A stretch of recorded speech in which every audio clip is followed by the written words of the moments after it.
Ciao a tutti, ben ritrovati, sono il maestro Fide Niccolò Napoli e anche quest'oggi ho il piacere di mostrarvi una partita che ho trovato molto interessante. La partita in questione è stata giocata qualche giorno fa in Russia, e precisamente a San Pietroburgo, in occasione di un campionato a squadre tra club. Il giocatore con il bianco è un fortissimo grande maestro e anche attuale allenatore della squadra olimpica russa, Sergei Rublievski, e il suo avversario è un giovane maestro Fide di nome Ruslan Musalov. Quindi stiamo parlando di giocatori abbastanza quotati con un elo internazionale, un elo FIDE superiore ai 2350. Il bianco ne ha ben 2650 e il nero 2350. Allora, le prime mosse sono abbastanza comuni, quindi una partita con il pedone in E4 del bianco, quindi questa qui potrebbe essere benissimo un'italiana qualora il bianco decida di proseguire con alfiere C4, oppure una comunissima francese qualora il bianco prosegua con alfiere B5, che poi effettivamente è stata la mossa della partita. Come può proseguire qui il nero? Ci sono tante idee, una delle mosse più giocate è sicuramente A6 per dar fastidio a questo alfiere, e l'idea del nero è abbastanza semplice. Il nero vuole interrogare questo alfiere, è disposto ad accettare una possibile doppiatura di pedoni. Facciamo attenzione perché in questo caso dobbiamo prendere col pedone D per evitare alcune trappole. Ad esempio, se io prendessi col pedone B, il bianco semplicemente cattura il pedone e quando il nero proverà a riprenderlo, magari con regina 7, attaccando il cavallo dietro il quale c'è il pedone bianco, il bianco prosegue in questo modo. Quindi magari D4, D6 per scacciare il fortissimo cavallo e io qui catturo. E qualcuno potrebbe pensare, beh, mi sa che è sbagliato perché il nero potrebbe catturare il pedone centrale dando scacco al re e poi successivamente catturare il cavallo. Invece no, perché dopo lo scacco una silenziosa regina si sposta in E2, inchioda la regina avversaria e a questo punto il nero resterà col pedone in meno. Quindi diventa fondamentale, qualora il bianco catturi, prendere col pedone D perché in caso di cattura del pedone centrale il nero ha questa reazione attaccando immediatamente due pezzi.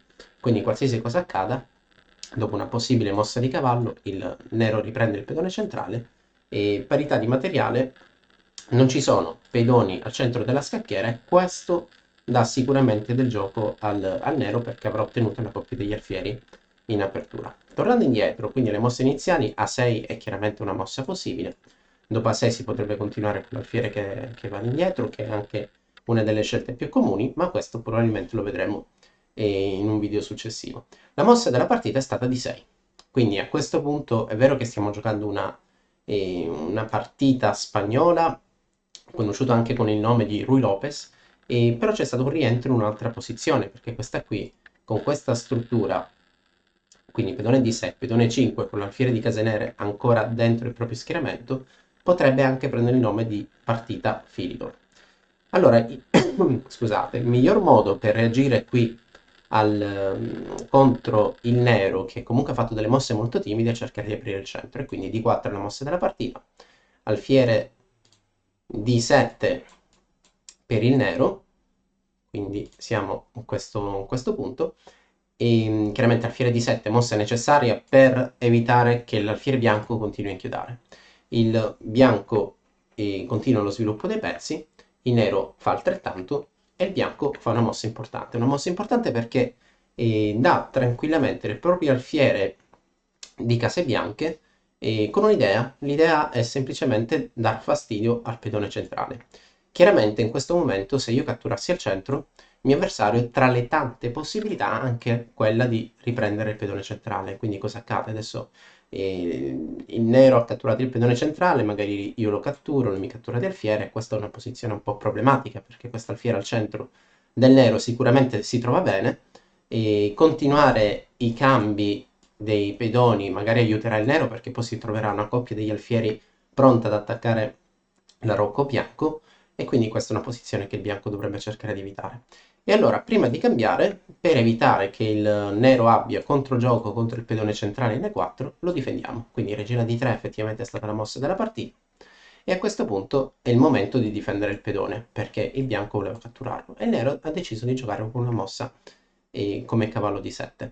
Adesso a questo punto qualcuno si potrebbe chiedere cosa accade dopo D5, perché dopo D5 effettivamente l'alfiere Nero non ha più casella in trappola, se andasse in B5 lo catturo di regina, se andasse in A4 a quel punto interviene il cavallo, però c'è un intermedio come il cavallo in C5 che attacca regina che guadagna quella mossa, quel tempo per cui io da nero salverò l'alfiere.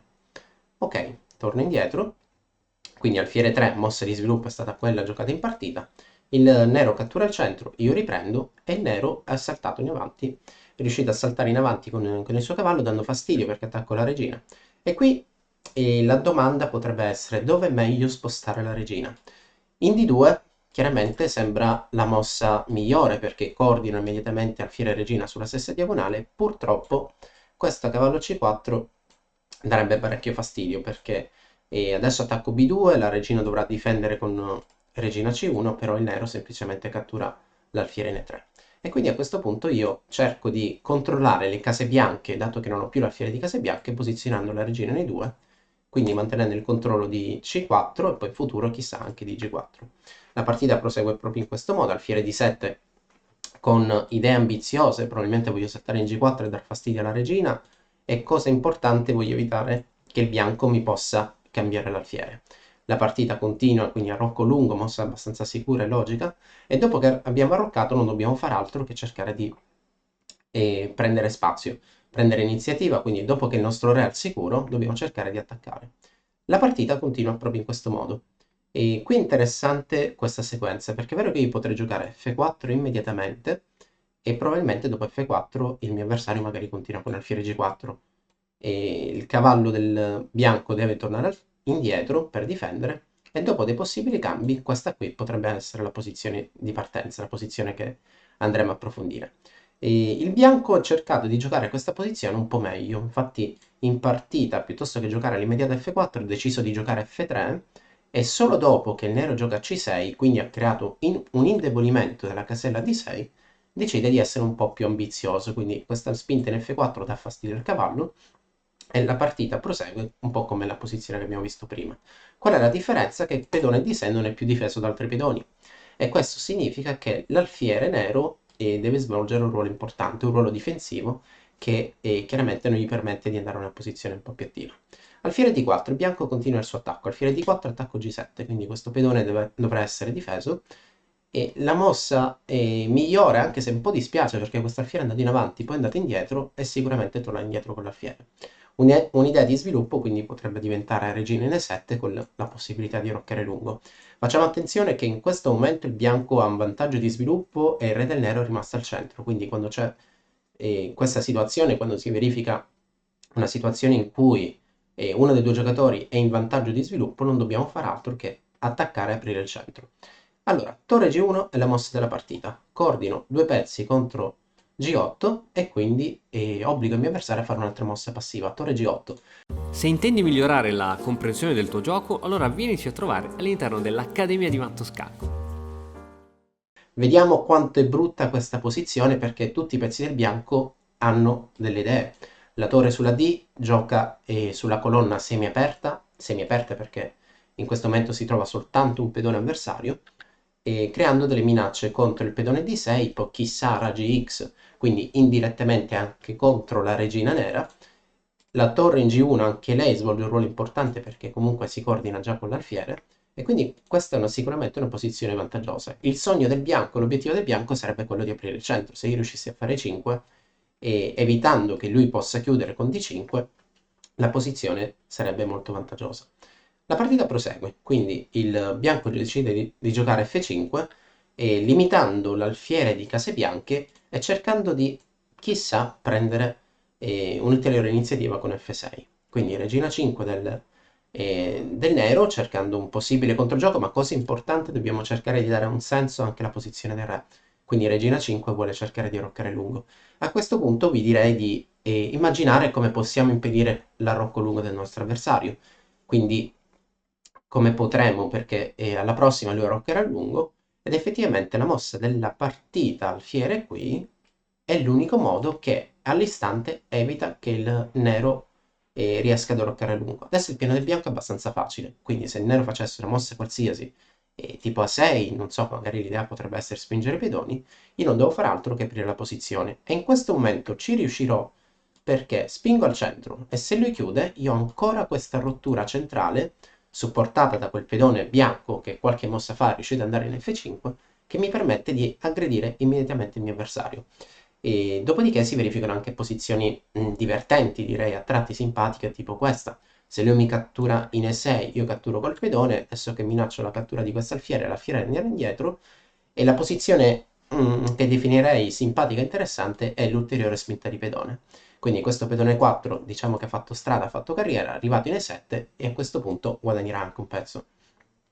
Chiaramente dopo alfiere per, il sogno del bianco è realizzare questo scaccomatto giocato rapidamente in modo molto facile supportando la spinta del pedone, ma chiaramente essendo una partita di alto livello non è andata in questo modo.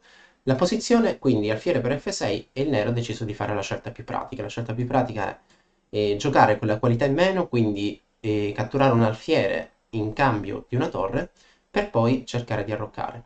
A questo punto abbiamo una condizione di vantaggio, siamo in vantaggio, quindi dobbiamo cercare di evitare che il nostro avversario abbia controgioco. Quando arroccate lungo, vi consiglio sempre di giocare una mossa difensiva come RB1.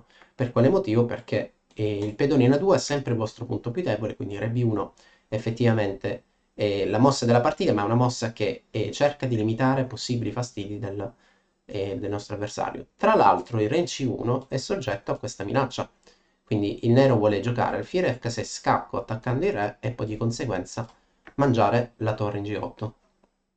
Quindi Re B1, B5 e regina F2 per cercare di creare nuove minacce, magari la regina salta in H4, attacca indirettamente A7, dopo A6 del nero magari per rafforzare la posizione, comunque sia il bianco entra in A7 e chiaramente qui a prima vista creerà delle difficoltà, dei problemi e quindi dopo B4, dopo regina F2, B4 del nero, cavallo E2 e a questo punto la partita prosegue in questo modo. Regina H4, la caccia di pedoni, il nero non ha molto controgioco, o meglio, non ha alcuna minaccia pratica, alcuna minaccia immediata, e dopo cavallo D4, regina E5 e regina per H7, il nero si arrese.